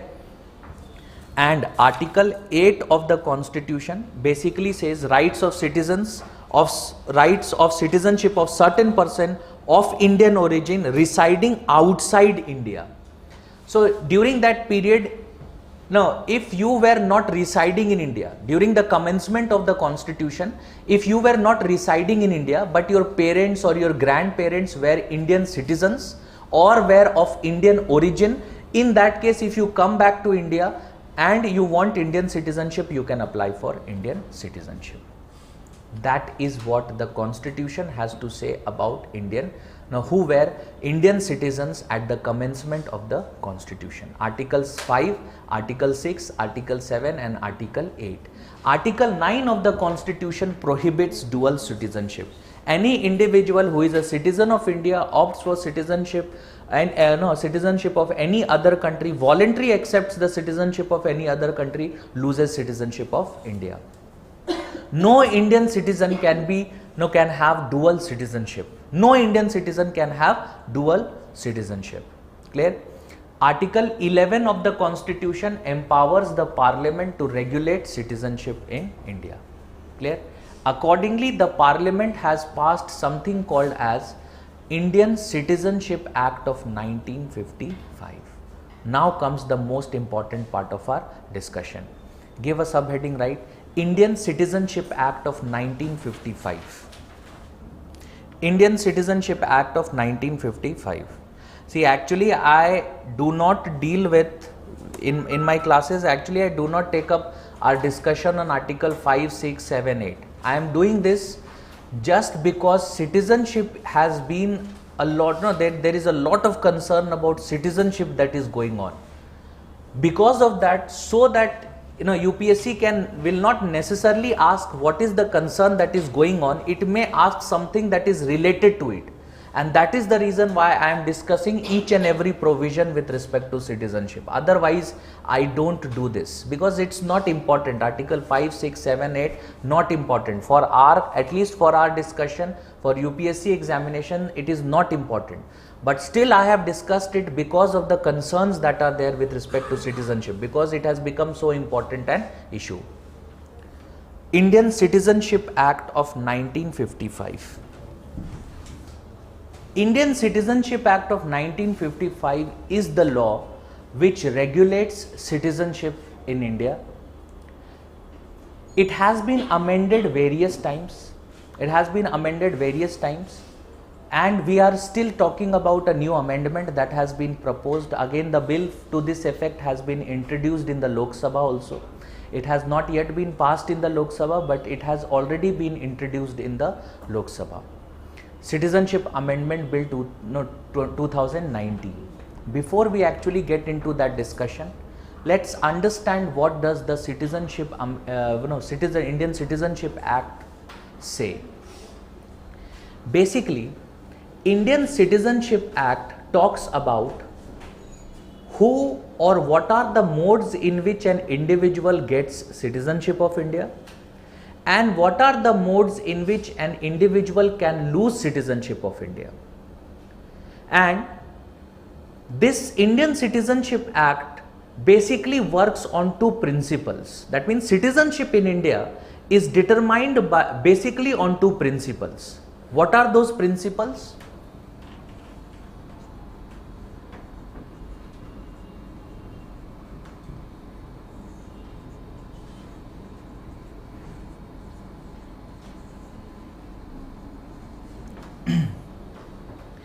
The two principles are jus soli and jus sanguine. What does these mean? This means law of soil.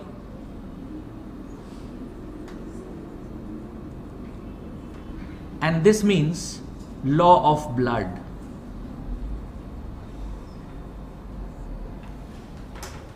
Law of sanguine, law of soil and law of blood. In fact, till now what we have discussed, even if we look at the Constitution of India, the Constitution of India talking about who were the citizens of India during the commencement of the Constitution. Even if we analyze that very idea, like if we analyze Article 5 of the Constitution, these two principles are very prominently present even in Article 5. Law of blood. What does that mean? Any individual who carries a bloodline of an Indian can become a citizen of India. And that is the reason why, if you look at Article 5 of the Constitution, what does Article 5 of the Constitution say? Article 5 of the Constitution says any individual who is a domicile of India. And how is the domicile decided? If you are born in India, if your parents are born in India, or your grandparents have been born in India, or you have resided on the Indian soil. These were the conditions on which you get domicile. So what are these conditions? Either the conditions are related to your residence on the soil of India, so law of soil, and either you carry a bloodline of an Indian, that means you are a blood relative, or you are a blood relative of an Indian. That means law of blood. So in India, basically, if you look at the citizenship laws that are there, or the citizenship provisions that are there of the Constitution, the citizenship provisions or law, they point out to this very idea that you get citizenship in India when you either you have resided on the Indian soil, or if you are an individual who carries a bloodline. That means either you are an individual who has been born to an Indian parent. In that case, you get citizenship of India. Two laws guiding citizenship or modes in which you can acquire citizenship in India is law of blood and law of soil. Clear? Now, what are the yes? Sir, if parents are from Indian origin, then it is for law of soil, right? Yes. But sir, it can be confused with law of blood as well. Parents are from को फिर से पूछो. If parents are from Indian origin. Parents are from Indian origin. They have an Indian origin. Yes. हाँ. Then it is Law of blood. Yes. Law of blood भी है ना. Indian origin, which means the law of blood है वो. ठीक है ना. Indian origin. If suppose I am an individual who has been residing in suppose some other country. ठीक है. And my son or my daughter, now that individual that is there, if they are my son, my daughter, which means I am an individual of Indian origin. That means I have citizenship, I have bloodline in India. So that is law of blood. There is no need for confusion. हो सकता है ये दोनों चीजें हो. जैसे अगर मैं अपने citizenship की बात करूं, so I have both the factors ना. I have been residing in India, so the law of soil is also applicable.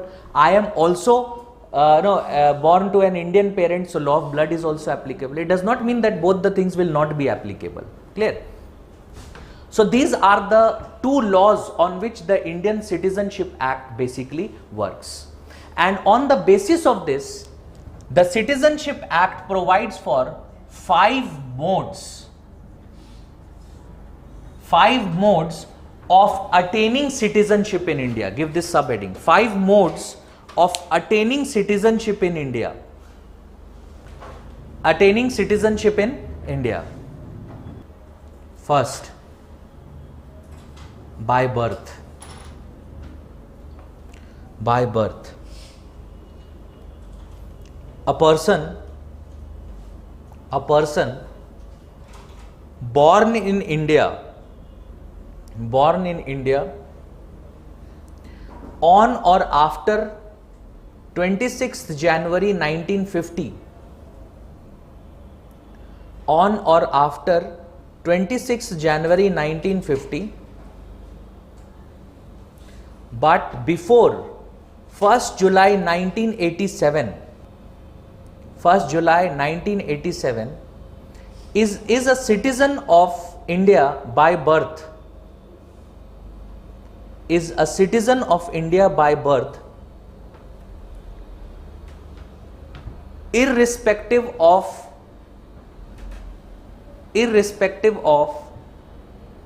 nationality of his parents. A person born on or after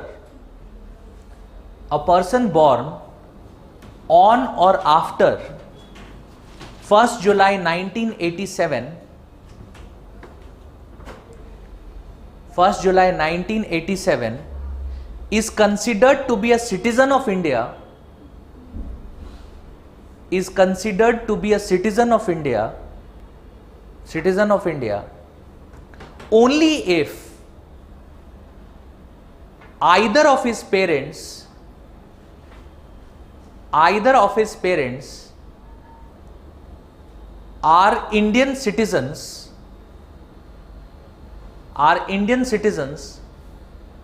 at the time of his birth.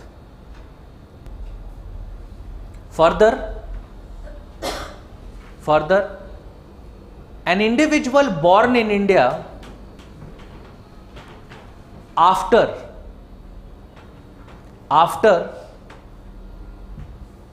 3rd of December 2004, 3rd of December 2004 are considered citizens of India only if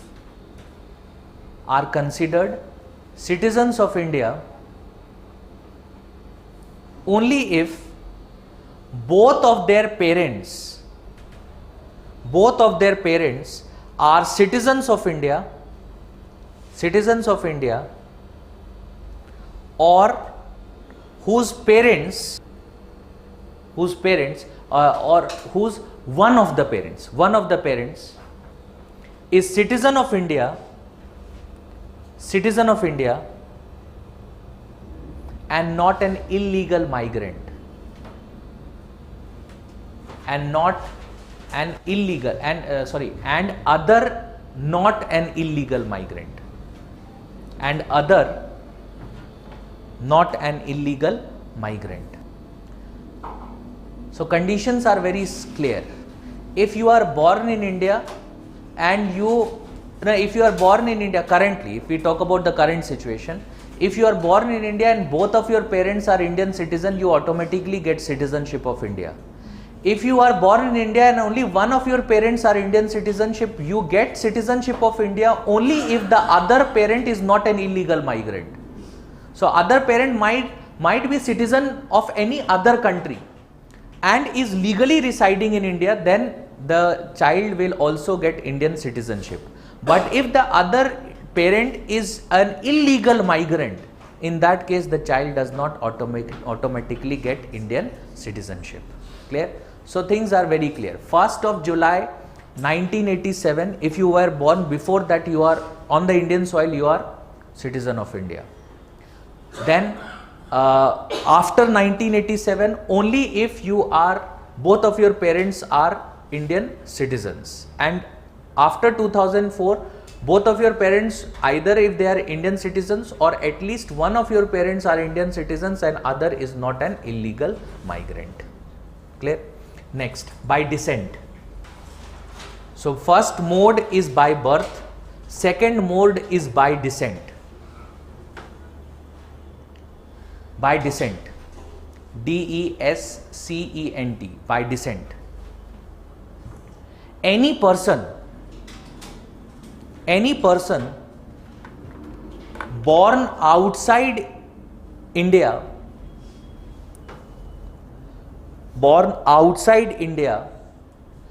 on or after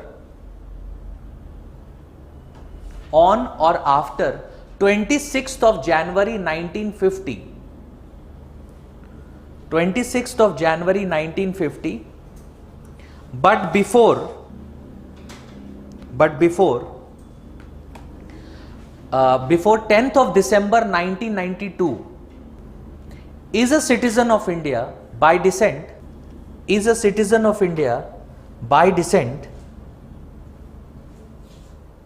if his father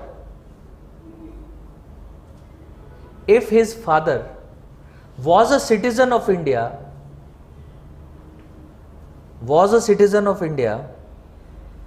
at the time of his birth. A person born outside India, on or after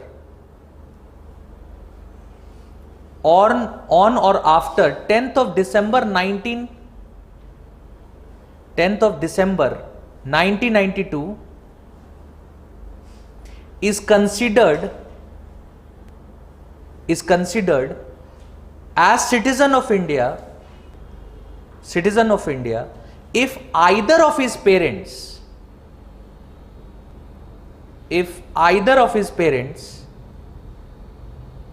is a citizen of India at the time of his birth.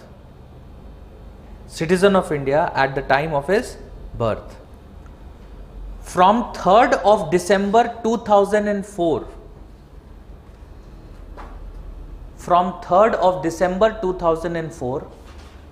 a person born outside India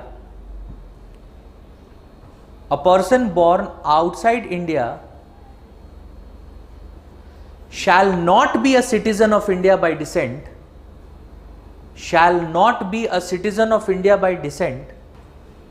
unless his birth is registered at an Indian embassy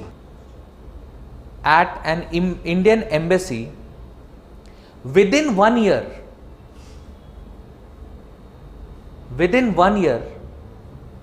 of the date of birth,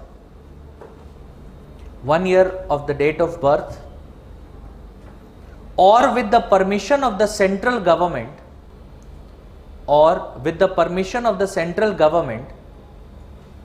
after the expiry of 1 year.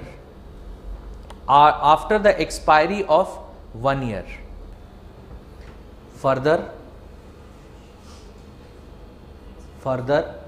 a minor who is a citizen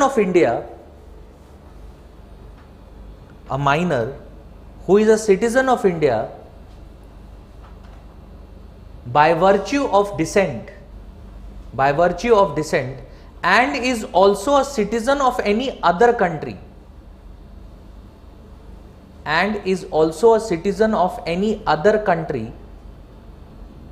shall cease to be a citizen of India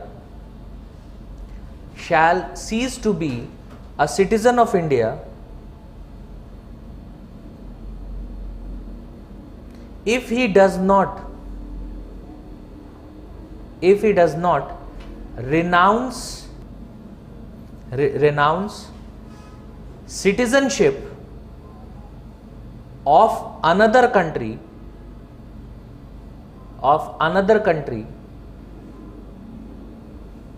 within 6 months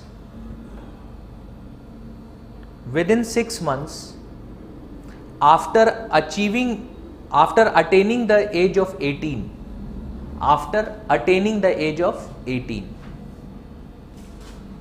Clear? So see, by birth provisions are very clear, and similarly the provisions are very clear when it comes to descent.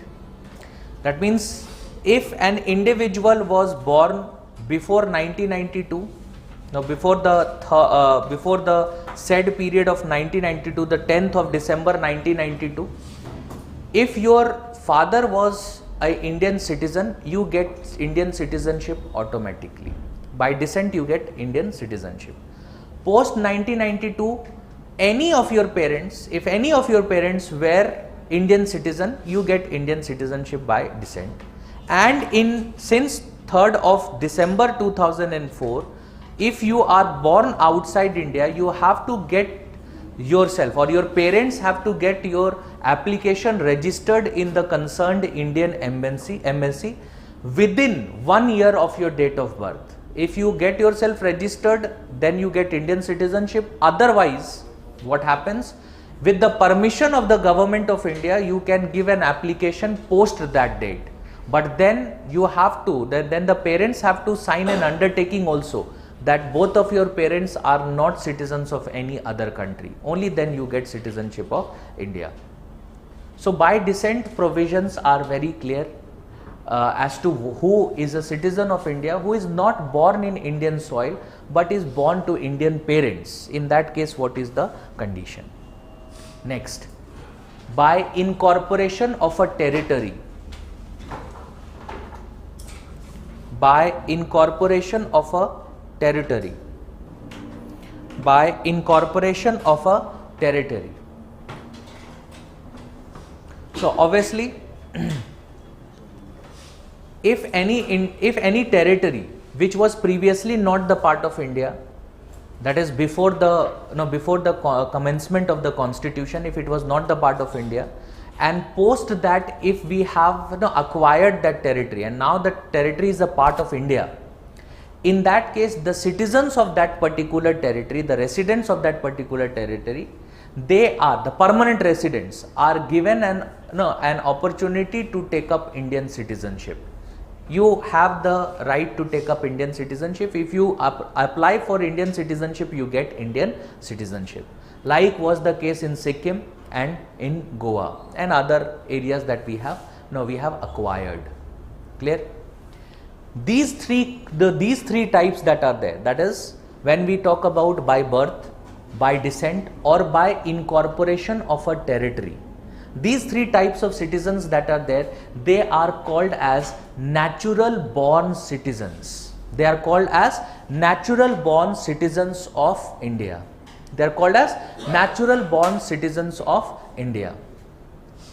The next two, that is, you can also get Indian citizenship by registration and by naturalization. I'll come to it. If you get Indian citizenship by registration or by naturalization, you are considered to be naturalized citizen, not a natural born citizen. You are considered to be a naturalized citizen of India. In India, we do not differentiate between a natural born citizen or a naturalized citizen. We do not differentiate between a natural born citizen and a naturalized citizen. Like you must have heard about Adnan Sami getting Indian citizenship. When Adnan Sami gets Indian citizenship, now because he is a citizen of India, he will enjoy all those rights that I enjoy, being a natural born citizen and he being a naturalized citizen. We have similar rights. There is no difference in our rights. So if tomorrow he wants to contest elections, all those fundamental rights which were not given to aliens, they are extended to him. Tomorrow if he wants to contest elections, he can contest elections because he is Indian citizen. He can hold constitutional offices. Every of such thing can be done because he is a citizen of India. We do not differentiate between a natural born citizen and a naturalized citizen. That is not the case in all countries. That is not the case in all countries. You would find in certain countries, citizenship norms dictate that if you are not a natural born citizen, you don't get all the rights as a natural born citizen does get. Like in US for that matter. In US, you can hold constitutional positions only if you are a natural born citizen of US. If you are a naturalized citizen, you don't get to hold constitutional positions like being the president of US. Being the president of US, if you remember, when Barack Obama became the president, he became the president, but he did not have an American father. Now, his father was from Kenya, his mother was an American. Because of this, there was lot of controversy with respect to whether he is eligible to become the president or not, because there were some individuals who questioned his presidentship on this basis, that is he a natural born citizen, to an extent wherein finally he had to release his birth certificate, wherein it was mentioned in his birth certificate that he was born in US. And if you are born in US, you automatically become a natural born citizen. It does not matter who are your parents. If you are born in US, you are a citizen of US. Clear? You are a natural born citizen of US. You get citizenship. Your parents may be of different countries, different origin. It does not matter. You become citizen of the country. And that is what happened with him also.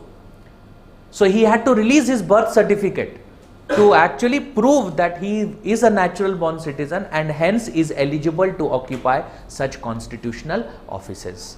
That is not the case when it comes to India. That is not the case when it comes to India. If you are a naturalized citizen as well, once you are declared as a citizen of India, you enjoy all similar rights as a natural born citizen occupies or holds. Clear? So you can become all those fundamental rights that are there, right to property, right to vote, holding constitutional positions, all of them are extended to you automatically. Clear? Have you understood who are natural born citizens? 3 criterias होते हैं, by birth, by descent, by incorporation of a territory. But these 3 criterias are there in India. In other countries it may vary because it is under Indian Citizenship Act. Like in US, by descent, you are not considered as a natural born citizen. If you are born somewhere else, somewhere outside, in that case you do not automatically become a natural born citizen. You have to prove that your parents were Americans, etc., etc., and only then you get this particular citizenship. Clear? Fourth mechanism is by registration.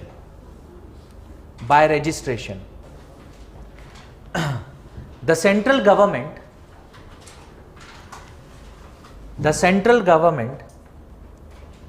may on an application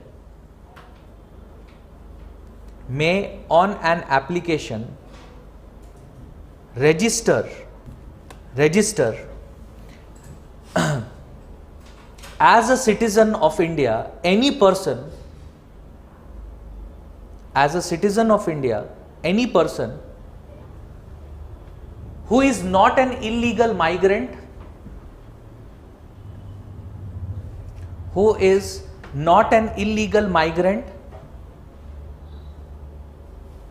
and belongs to the following categories.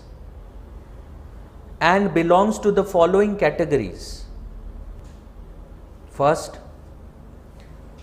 a person of Indian origin, PIO, a person of Indian origin who is ordinary resident in India,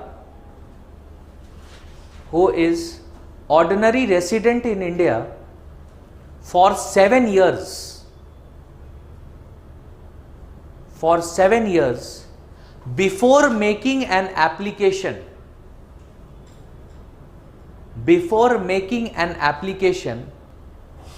for registration.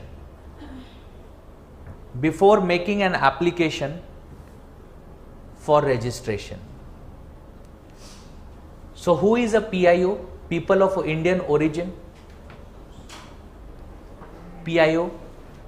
How can you define an individual who is a PIO, people of Indian origin? Whose parents and grandparents may be Indians, but he himself does not have Indian citizenship. That is an individual who is PIO, person of Indian origin. if you know, we tend to celebrate I think it is the 7th or 9th of January. We tend to celebrate it as a a particular occasion, PIO occasion that is there. So you would find people of Indian origin who are living in different countries, they tend to come to India and we tend to celebrate this. It marks that day. It was the day when Gandhiji came to India. After in 2014 or 15 when he came back to India, it was that particular date. Yes? Yes, Pravarsiya Bharatiya Divas. This is what we do. Not NRI day. It's not an NRI day. It's different. NRI is non-resident Indian. He is an Indian, just not residing in India. No, that's not an NRI day. People of Indian origin, they are not Indian citizens. They have descent in India, but they are not Indian citizen. And any such individual who has resided in India for 7 years and makes an application, the government may allow him to become citizen of India. Clear? Second, a PIO who is ordinarily resident of any country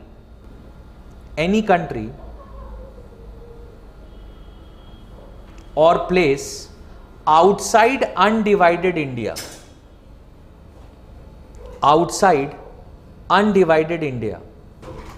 Third, a person who is married to an Indian citizen,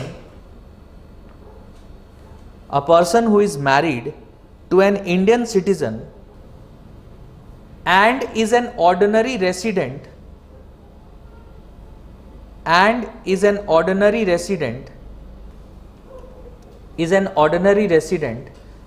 for 7 years before making an application. Clear? So an individual who has stayed in India and he has resided in India for at least 7 years and is married to an Indian citizen can also be given Indian citizenship. Next, minor children of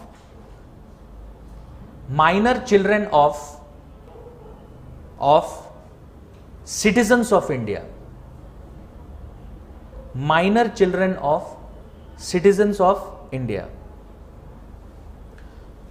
So any individual whose minor child is there and he has not yet given citizenship of India, if he registers or the minor child registers, that individual can also get citizenship of India. See, there might be a question that you might come up with, that if he is a citizen of India, why didn't he get citizenship at birth?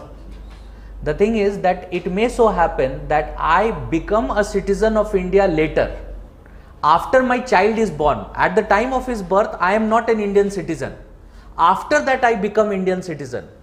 Now, in that case, the minor child he does not automatically become Indian citizen. He has to apply for Indian citizenship. Next, a person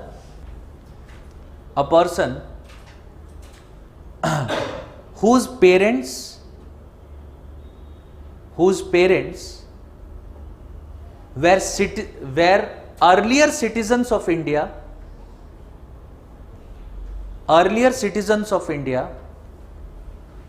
and is ordinary resident of India,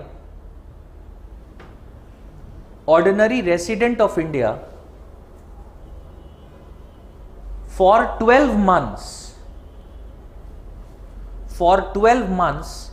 before making an application.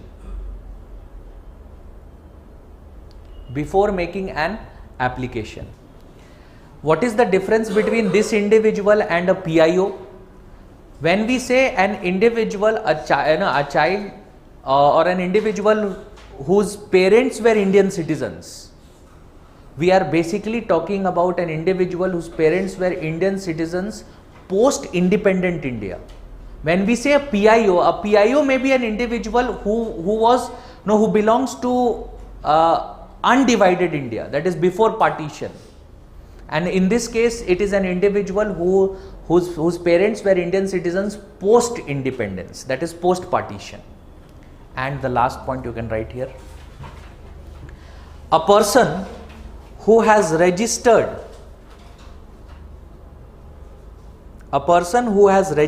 himself as an OCI, Overseas Citizenship of India, OCI card holder for 5 years,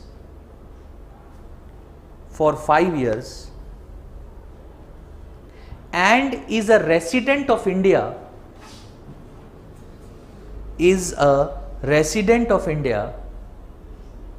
for 12 months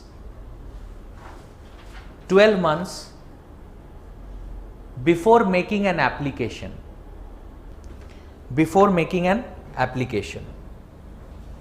So there is an idea, there is a new category of individuals who are called as overseas citizens of India. They are not citizens of India, though they are called as overseas citizens of India, but they are not citizens of India. Overseas citizenship is like a special status that we have given to some individuals, because post LPG, liberalization, privatization and globalization, India wanted investments coming from abroad. There were lot of Indian diaspora living in different countries. Specifically, we talk about the North American countries or the European countries. There were a lot of diaspora living there, but because they have been living for a certain period of time, they had all been given citizenship of those countries. They wanted to invest in India, but previously their investments were not as protected in India legally as citizens of India. If we want to register a property in our name, we can do that. Foreigners have no such rights. Foreigners were not allowed to do this. They cannot buy property, etc. in India. Clear? So for them, for this diaspora, there was a recommendation that was made in 2000 by a committee, LM Singhvi committee. I am going to discuss this, but just an overview, that India should amend Article 9 of the Constitution, and Article 9 which prohibits dual citizenship, that should be done away with, and dual citizenship should be included in India. In 2004, we came out with a new category called as OCIs. We did not amend the constitution, we just provided a new category wherein some individuals who are people of Indian origin residing somewhere else, they come to India, they apply for overseas citizenship of India, they get that overseas citizenship of India, they become overseas citizenship of India card holders, and their rights like property rights, investment rights, work rights, etc., they are protected as citizens of India. But again, they are not citizens, they do not have the right to vote, they do not have the right to hold political offices, they do not have the right to employment in India. All these things are restricted. We call them as OCIs, overseas citizens of India, but they are not citizens of India. So any individual who is an OCI card holder, if that individual has resided in India for 5 years, now they have held that card for 5 years and have resided in India for more than 12 months, the individual can also get overseas citizenship of India. There are a number of individuals in our film industry, Bollywood, who are OCIs. They have this status. They are not Indians. They have OCIs. OCI status they have. They have OCI status. So they have applied for overseas citizenship of India card holder, and they have been given that. So you would find certain individuals like Akshay Kumar. He is not a citizen of India. He is a citizen of Canada. He is an OCI in India. He has applied for OCI card holder and he holds that. And that is the reason why he can buy land, he can buy property in India that is protected in India. that is protected in India as, you know, what you can say, as citizens, same rights. He has same rights in terms of property, investments, etc., etc. He has same rights. So that is a special category that we have come out with. And any individual who has this card for 5 years and has resided in India for 1 year, that individual can get citizenship of India if he if he applies for it. Clear? There is one more category that is called as by naturalization, but I will be discussing that in the next class. And we will also be discussing the 3 modes in which an individual's citizenship can be taken away. Then we are going to come to what is an OCI. I will be discussing this idea of OCI. And finally, we will be discussing the Citizenship Amendment Act of 2019, the proposed amendment. And that is where we end our discussion on citizenship, and then we move to fundamental rights. So the next class that we meet on Monday, we are going to start our discussion on fundamental rights. Thank you.